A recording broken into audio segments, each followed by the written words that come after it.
Okay. Here we are. We have Mr. Mark McKoy with host Marsha Lecour. Mark, it's so great to have you here. How are you? I'm doing great. Thanks, Marsha. Pleasure to be here. Listen, at the outset, we want to talk about what you're doing right now as far as business goes. But at the outset, I'm so curious. You had a photograph that Arlene Dickinson had shot. You work with her in terms of helping her sculpt her body. That's not a secret. Nope. And you virtually have not just 6-pack abs, but it looks like an 8-pack or a 9-pack. And so There's one you're, good thing. well, and I would say you're in the second half of your life. So people are probably curious as to what is your secret? Yes, you've been a professional athlete all your life, but how do you get 9-pack abs in your 50s, 60s and sustain it? I approach my health and fitness as number one. It's the most important thing in my life, but I approach it like everything else. My whole career has been based on simplicity, and I get up in the morning and this is not rocket science. It's eating well and exercising. It's as simple as that. And I will talk about this a little bit as we go on today, but I think the thing that's missing from most people's lives when it comes to their health, their fitness, sports, business, is one thing, and one thing alone is discipline. That's a powerful word. It's the basis of everything I've ever done. So let's jump right in. Tell us where you've been in terms of, you were a professional athlete. Tell us about that story and tell us now how you've shifted from that and where you are today. As you mentioned, most of my life I've spent in some form of health and fitness. I've been doing it since I was 6, and as you said, I'm almost 60 now. It has been in the forefront of my life. Everything is based around health, which I think is the most important thing. I work with a lot of successful business people who are ailing and they have aches and pains, and I get up in the morning and I feel great. And it doesn't matter how much money you have, how much success you have. Ask Steve Jobs. Oh, you can't.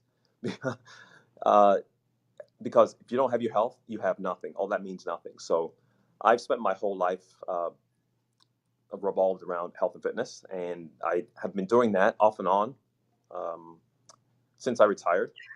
I've veered away from it, and I've always gone back to it because it's what I know, it's what I do, it's what I live and breathe.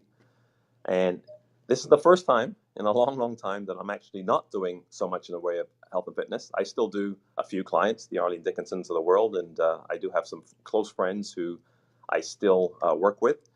But one of my clients, who I've been working with I've known for a number of years now, is in the financial technology business. And since I have a lot of spare time on my hands, most people work out mornings or evenings, so I have all day to do nothing.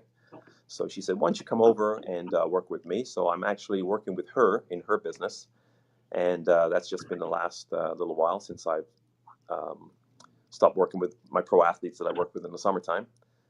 So I'm in the financial technology industry right now. And so tell us, you were a professional athlete in your early days, like you were running. Well, they say professional is actually amateur because we didn't make any money like the pros do. Okay. But it is something I did full time, just like a professional, without the rewards. So yeah, I ran for Canada from the time I was 18 until I was 36, and yeah. Okay, you didn't get paid monetarily, but you got some big rewards. So tell people about those rewards. I did. There were a lot of rewarding, a lot of awards along the way. The biggest one, obviously, being the Olympic Games, which took me 16 years. Took me like 10,000. The Malcolm Gladwell, 10,000 hours to be an overnight success. But there was a lot of failures, a lot of failed Olympics. I was in 5 Olympics. I was on 5 Olympic teams, 4 Olympic Games I actually attended, and it takes a long time, but it was definitely worth it. And what was it like in that moment, in that pivotal moment for you? It was a relief. It was.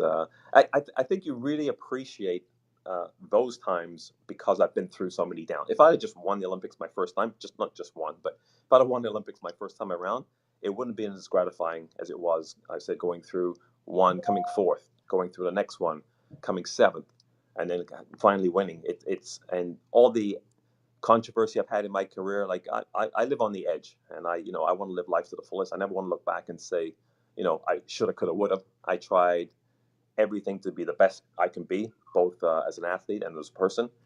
And I think all the trials and tribulations, all the hurdles, if you will, made that win even sweeter. And so, wasn't there a time where you had attempted the gold a couple of times or a few times, and then you said, "That's it, I'm not doing it again," and then you came out of retirement? Is that Yep, true?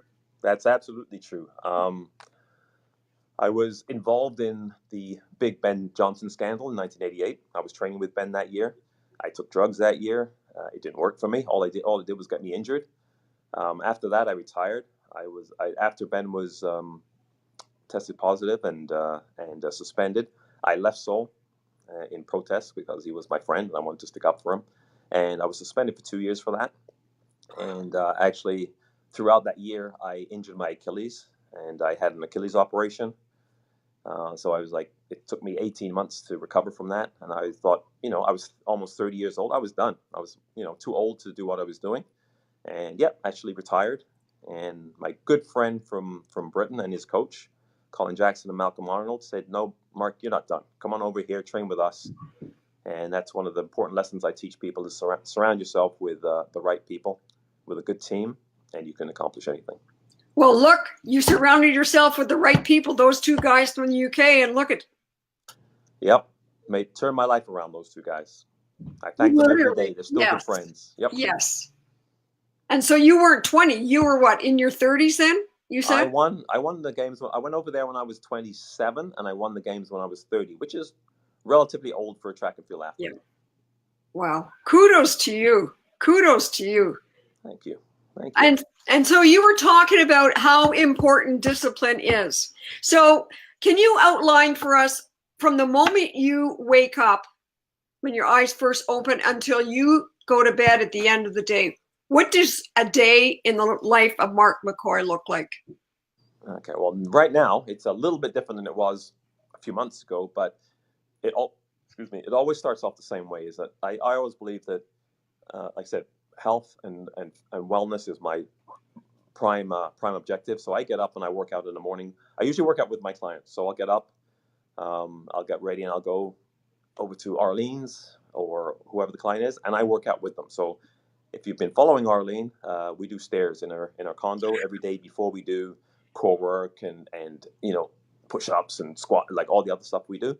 We always start with stairs. She hates them. She hates me, but it's what we do. So I start off my morning with some kind of a fitness routine, and right now, then I head into the office here. And the reason I'm here is because this is one of the biggest loyalty and incentive programs in the country, and we run prepaid credit cards and things like that for companies. And the lady who I trained was one of my clients, and I've known for many years. She used to be into fitness and a tennis player, actually, in her younger days, through college, went to scholarship in the States. So she knows. I like to surround myself with people who want to be the best, who want to win, and that's the atmosphere I have here. So I really enjoy coming here. I never enjoyed going to an office in my life. My office was usually outside somewhere, but it's a lot of fun coming in. So I spend a couple of hours here learning the ropes. I love to learn. I love to, I'm always educating myself.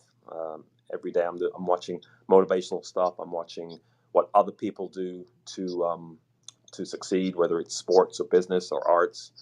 And then I usually go, and sometimes I'll have another client in the evenings, because like I said, most people are in the mornings or evenings. I prefer mornings.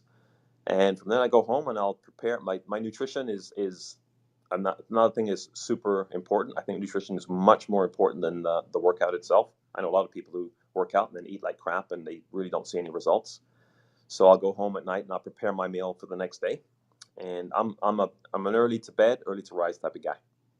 And so I had heard that it's 80% nutrition, 10% mindset, and 10% workout.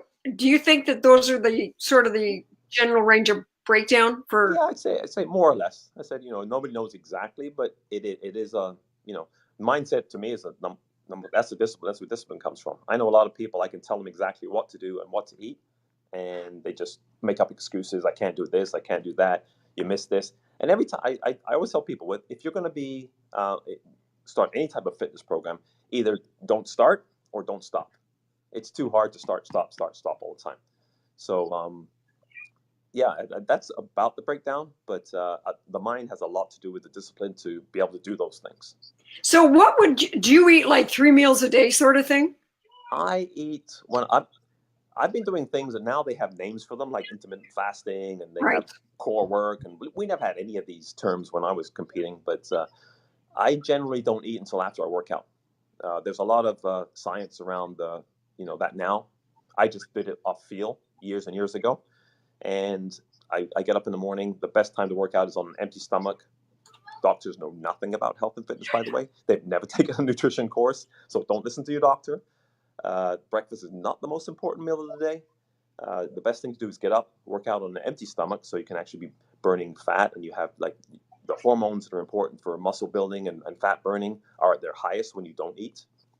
So I eat later on in the day. I usually have 2 meals a day. I'll have either an early lunch and then an early dinner because again I go to bed pretty early. But I eat a substantial amount of food. People think because they say vegan. I don't like the term. I don't eat any animal products, but I eat a lot. People when I go to restaurants and they say, "Oh, you want a vegan meal?" and they bring you a little meal like this, and I'm like, I'm vegan. I'm not starving. My salads are huge. Yeah. My meals are huge. And so, well, I go back. I've been vegetarian for 40 plus years, and I go back and forth between being vegetarian and vegan. And people always ask me whether I'm vegan or vegetarian. Where do you Where'd you get your get your protein? protein? Yeah, where do you get your protein? Drives me nuts. Again, I the reason I've veered away from the health and wellness field because people just drive me crazy. Trainers drive me crazy. All these experts drive me crazy. I go to nutritionalists and they're all fat and like, why do you? Unless you practice what you preach, like this is what I do and this is what I preach, and I'm a big believer in that. But there's so much protein. Number one, we have too much protein. That's where all of our ailments come from, all our sicknesses come from. Is we overeat protein, I think, and from all the research I've done. But there's protein in vegetables. I eat lots of beans and nuts and legumes. I eat nuts and seeds. People think they make you fat. They don't. There's a lot of ways to get protein, but mostly most people have too much. Protein is promoted by the meat and dairy companies because that's all they have. There's nothing in there but protein and fat. So you have to take all that baggage along with the protein, and it's just way too much. Now, for people that are in the gym and weightlifting, I think you need more protein No, per no, pound. You don't? Again, just they're all myths that Uh, I'm usually more lean than most of the guys in the gym. I'm stronger than most of the guys in the gym. I'm usually healthier than most of the guys in the gym. I lift heavier than most of the guys in the gym. You don't need any more. Your body needs a certain amount of protein. I mean, maybe a little bit more, but nothing that you would need to have any form of animal product for. Now, we've talked about your 9-pack abs at this stage of your life, and really, I want to focus on that because it's not just for the sake of the 9-pack abs. Okay, there's a whole story of self-discipline there, and so what exactly do you do so that you are that sculpted in the mid-range? I'm sure everybody wants 6-pack abs, 8-pack abs, maybe even 2-pack abs to start, but what for people that want to sort of start on a road to self-mastery or self-discipline, what are some tips that you can give people, especially men, because men don't really give their health a priority, and that's not a secret. Absolutely, you hit the nail right on the head there. I was going to Yeah. say there's not really a difference between the advice I give men and women. To me, they're the same. But you're right. Men are a little more boneheaded, and they're like fitness. And here's the thing: fitness and health is completely two different things. And I concentrate on health first. It's just like I concentrate on competing well. If I compete well, if I'm standing on the line of a Olympic final, I know I'm going to look good because you can't get there by looking. So I don't focus on trying to look good to get there. I focus on all the things I need to do to get there, and everything else will fall into place. You have to be healthy. So many people have missed, or not underperformed because they're sick or they're tired or all. Health is the basis of everything.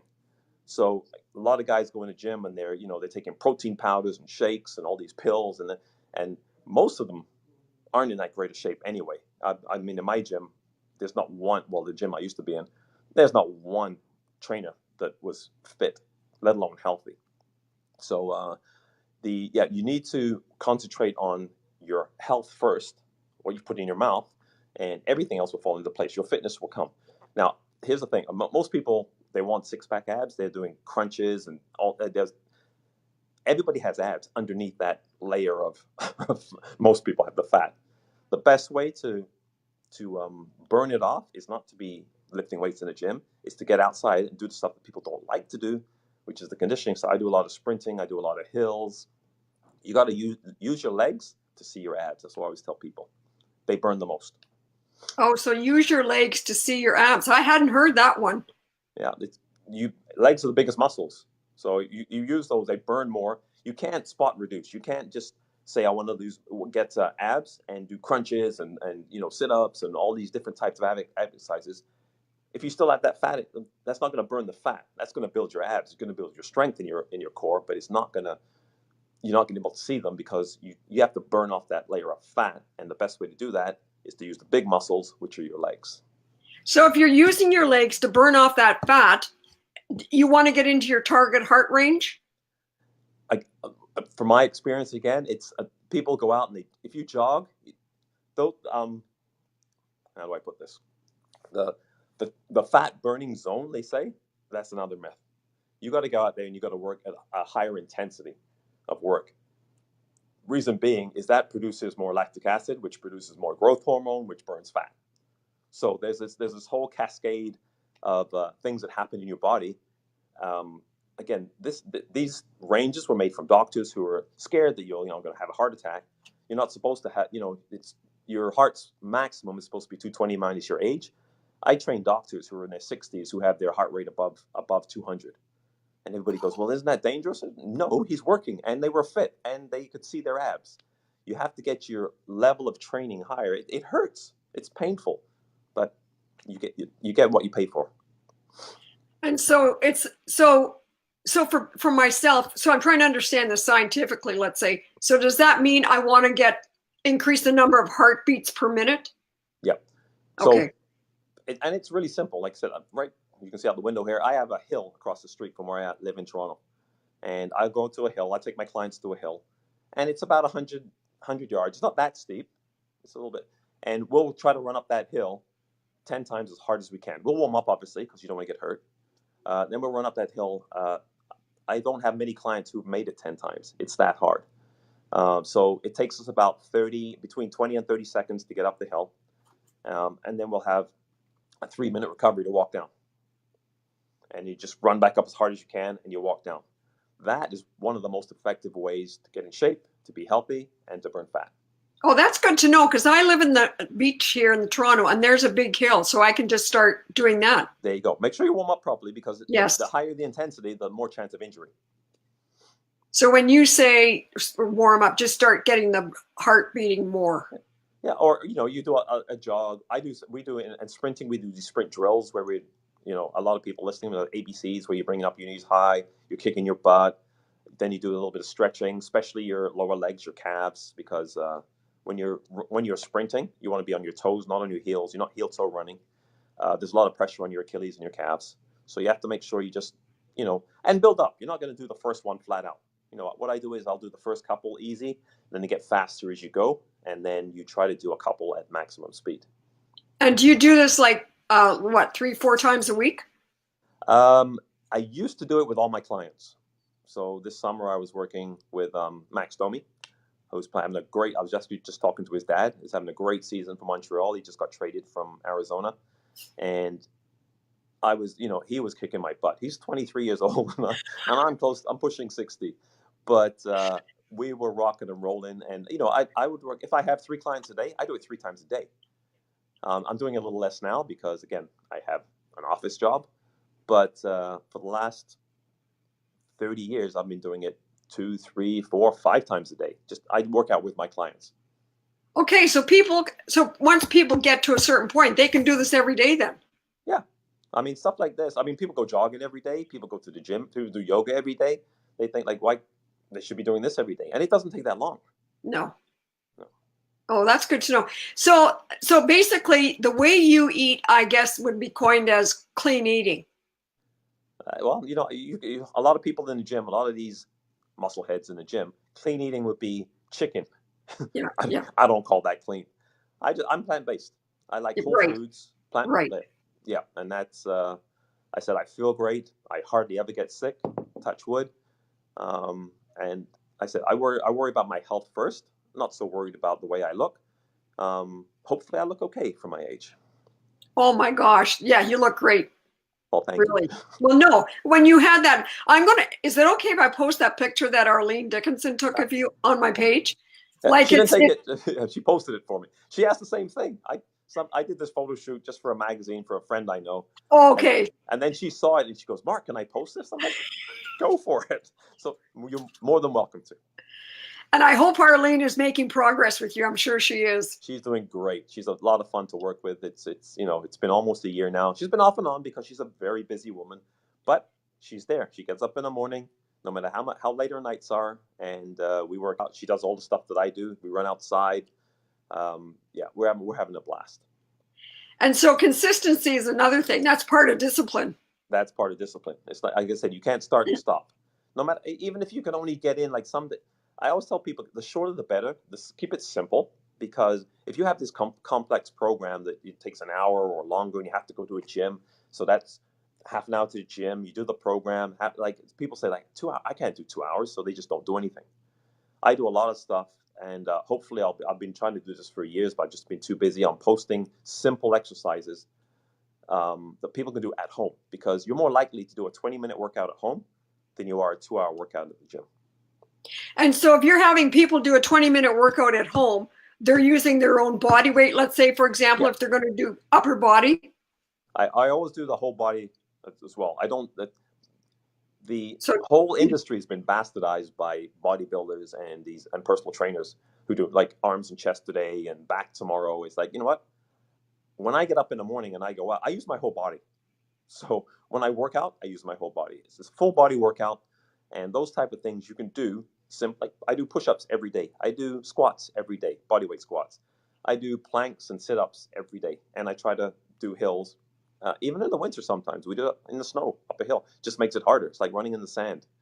But simple things, higher intensity, shorter duration, you're more likely to do it. Now that's interesting. If you're doing a full body workout every day, I've heard this thing, and I don't know if it's a myth, that you have to give that muscle group a 48-hour recovery period. Is that true? Another myth. Okay. Couple of reasons. Number one, it depends on what you're doing. A lot of people, like if you're just doing body weight stuff, your muscles aren't really worked that hard that they need that much recovery. If you're doing heavy weights and you're tearing the muscle apart, then in general, yes, you're supposed to help. It takes 24 to 48 hours to repair. But in saying that, it depends on the discipline and what you want. I was like, we used to go to places where we had no choice but to work. We usually have, like, say we're going to work out heavy weights Monday, Wednesday, Friday. And they say, well, the gym's available for you Monday, Tuesday, Wednesday, and that's all you got. So we'll do our heavy weights Monday, Tuesday, Wednesday, and we'll still run and do all our other stuff. You do what you have to do. I always tell people, whatever it takes.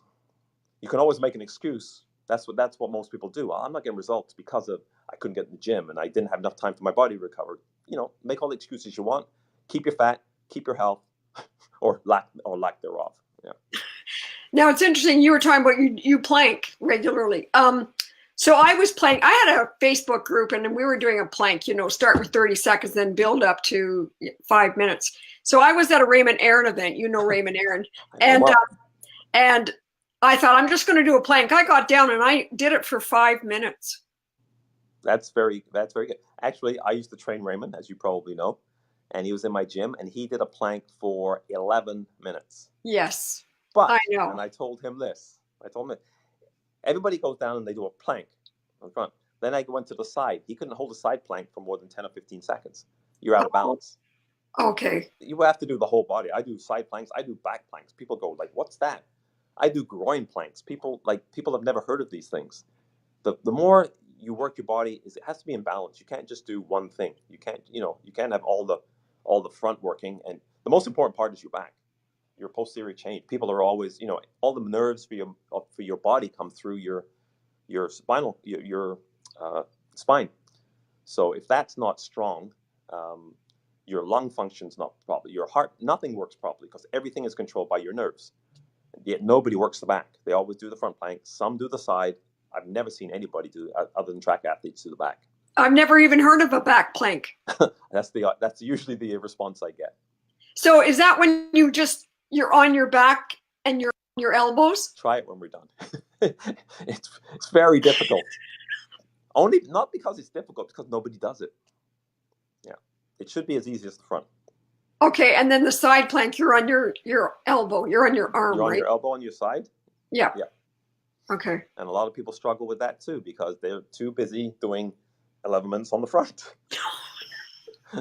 Okay, so now I'm going to pay attention here and start doing side planks. I'll probably fall and crumble, but that's okay. Get up, start again. That's it.